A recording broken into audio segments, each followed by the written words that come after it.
Rudal Hizbullah menyasar pekerja asing Israel di perbatasan negara di wilayah Margaliot. Berwenang menyebut imbas hantaman rudal Hizbullah itu adalah seorang pekerja asing tewas dan 7 lainnya menjadi korban luka. Dikutip dari Tribun News pada 5 Maret, kabar itu disampaikan dalam keterangan petugas medis dan militer IDF pada Senin 4 Maret 2024. Keterangan menyatakan bahwa ada sebuah luncuran peluru kendali atau rudal anti-tank yang ditembakkan dari Lebanon pada Senin 4 Maret kemarin. Diketahui lontaran rudal itu menghantam kebun dekat komunitas perbatasan Margaliot. Kemudian imbas dari hantaman itu adalah seorang pekerja asing tewas dan 7 lainnya luka-luka. Rincian korban di pihak Israel disebutkan oleh layanan ambulans Magen David Adom, di mana pekerja asing itu berusia 30-an tahun. 2 korban lainnya berada dalam kondisi serius, 4 lainnya luka ringan, dan 1 lainnya lagi dalam kondisi baik. Disebutkan sumber bahwa semua korban adalah pekerja asing dan kabarnya berasal dari Thailand.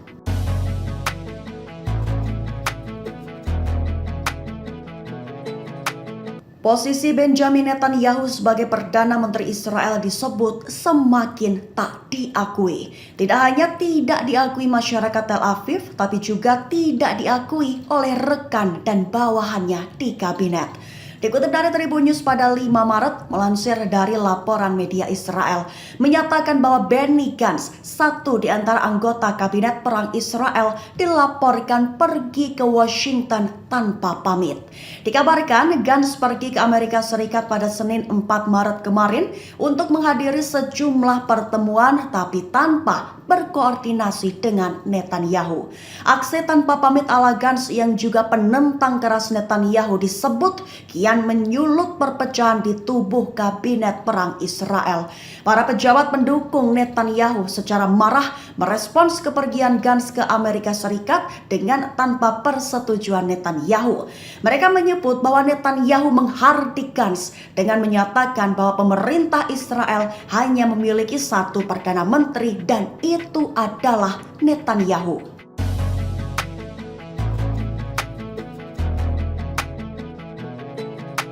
Hubungan Irak dan Israel dikabarkan kian memanas, ditambah dengan adanya hantaman drone Israel di sistem pertahanan Iran hingga eksekusi mati.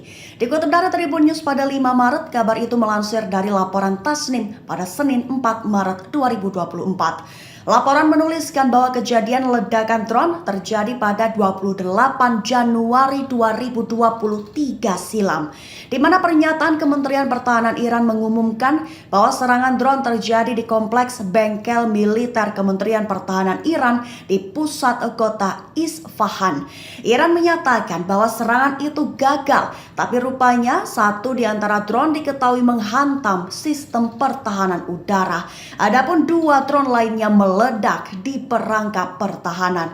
Menyusul kejadian tersebut, Ketua Hakim Isfahan, Hojatul Islam Asadullah Jafari, mengatakan bahwa pelaku bisa meninggalkan Iran dengan identitas palsu. Namun 13 hari setelah putusan, pelaku akhirnya ditangkap di salah satu negara tetangga yang memiliki sistem peradilan, koordinasi, dan upaya pasukan keamanan Iran. Hingga akhirnya hukuman eksekusi mati pun dilaksanakan. Agen Mossad Israel tersebut akhirnya dieksekusi mati pada 3 Maret 2024 kemarin.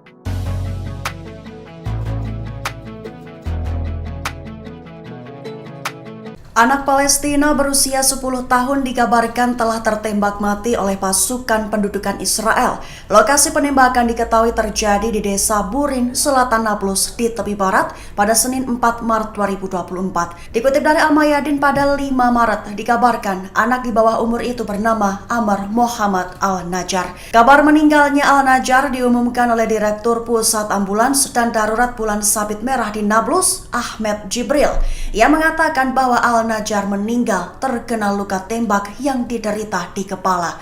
Selain Al-Najjar, ada seorang anak Palestina lainnya yang juga terluka setelah tertembak di dada.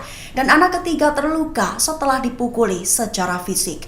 Rekaman yang beredar di media sosial pada 4 Maret kemarin menunjukkan keluarga anak martir tersebut mengucapkan selamat tinggal secara emosional.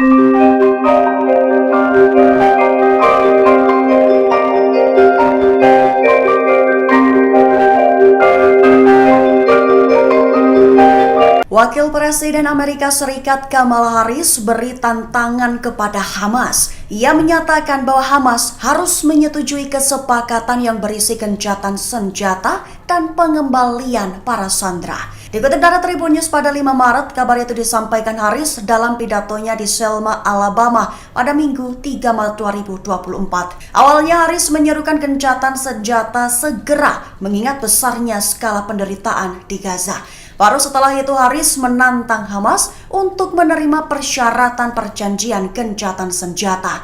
Kesepakatan itu yang menurut para pejabat Amerika Serikat telah disepakati sebelumnya oleh Israel. Lebih lanjut, komentar Harris ini diketahui muncul sebagai respons atas tekanan yang meningkat yang dihadapi oleh Presiden Amerika Serikat Joe Biden dari pemilih sayap kiri atas dukungannya terhadap Israel.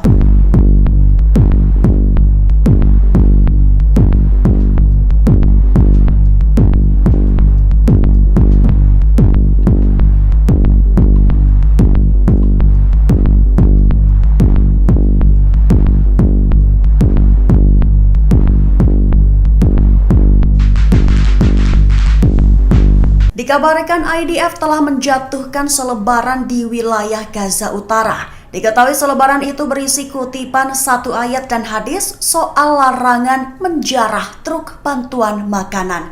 Dikutip dari Tribun News pada 5 Maret, kabar itu melansir dari laporan Jerusalem Post pada Senin 4 Maret 2024. Dalam laporan sumber utama, selebaran itu dijatuhkan kepada masyarakat di jalur Gaza Utara agar berkontribusi dalam meningkatkan kondisi kemanusiaan dan akses bantuan ke seluruh wilayah jalur Gaza Utara. Diminta untuk memberi jalan bagi bantuan kemanusiaan dan menahan diri dari penjarahan, pencurian, dan tindakan kekacauan, sehingga makanan dapat menjangkau mereka yang membutuhkan dan miskin di seluruh wilayah. Diketahui isi selebaran juga mengutip ayat 29 dari surat An-Nisa Al-Quran, "Wahai orang-orang yang beriman, janganlah kamu saling melahap harta orang lain secara haram, melainkan berdaganglah dengan persetujuan mereka."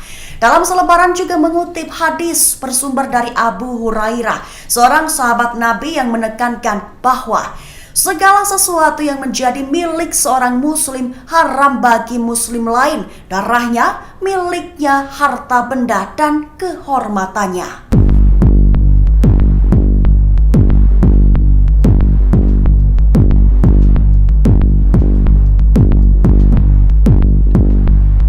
Download Tribun X sekarang, menghadirkan lokal menjadi Indonesia.